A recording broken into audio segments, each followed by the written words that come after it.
Hey guys, it's Ethan over at Minnesota Dry Ice Blasting, making this video today as I wanted to go over my current machine setup, what nozzles I'm currently using in my arsenal, a little bit about my compressor, and just how that all works together. So stay tuned here as I go over all these, and I look forward to making more content for you guys.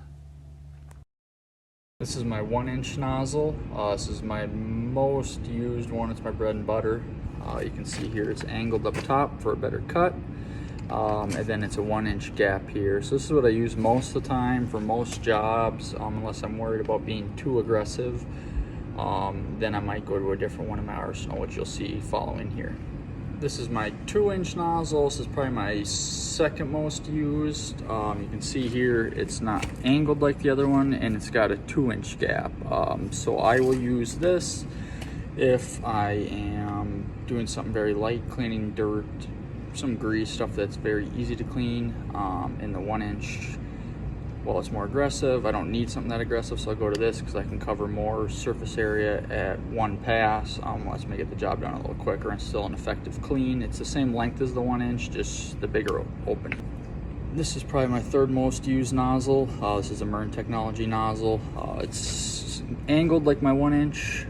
It's a wider blast path like my 2-inch, but the special feature here, I have a varying control where I can go from blasting my normal ice pellets out of this to almost crushing it to snow. So if I'm doing something fragile, electrical cabinets, any electronics, wires, tubing, I might start with blasting snow out of this and see if that's effective enough to clean and not damage the stuff.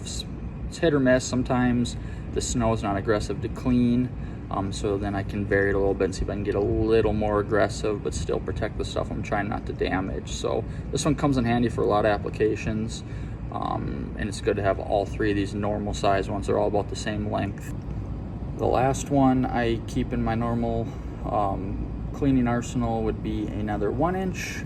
Does not have the angle on it. It is the 1-inch gap, but this one is an extension. So you can see the normal length of one of mine would start about here. This one, I have a long tube on it. Lets me get a lot closer to what I'm cleaning if I'm on the ground level and I don't want to be up in a man lift or a ladder or some things like that. So it helps have the extension where I want to have the tip as close to the area I'm cleaning, but I'm on ground level or it's just a little outside my reach.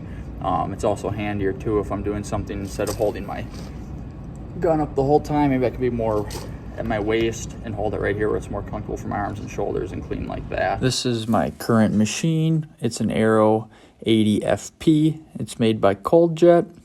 It's a super reliable machine for me.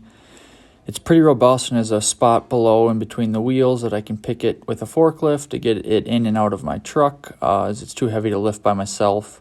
Right there on the bottom right is where my air line goes into my machine from my compressor. This is my ice hopper here with a screen up top to help break up any sticky ice clumps as I pour it in. This hopper holds about 80 pounds of dry ice at a time. This is my control panel here. This is just the on-off switch, and then the disable blasting is the blue button. This here is my feed rate, where I can pick and vary between blasting 1 to 7 pounds of ice per minute. This green switch lets me tip the hopper to let out excess ice out of the bottom, and this yellow button lets me push 2 prongs through the bottom of the hopper to break up sticky ice. Down here is my blast pressure control, which I can vary the strength depending which direction I turn it. Left would be weaker, right is full pressure. Then right here is my blast hose. At the end of my blast hose is my applicator gun, which you'll see here. This yellow piece is my trigger.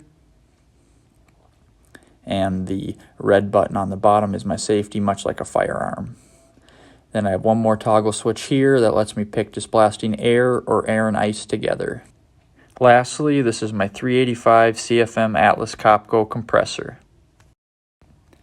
That's all I have for you guys today. I hope you enjoyed learning a little more about ice blasting. Until next time.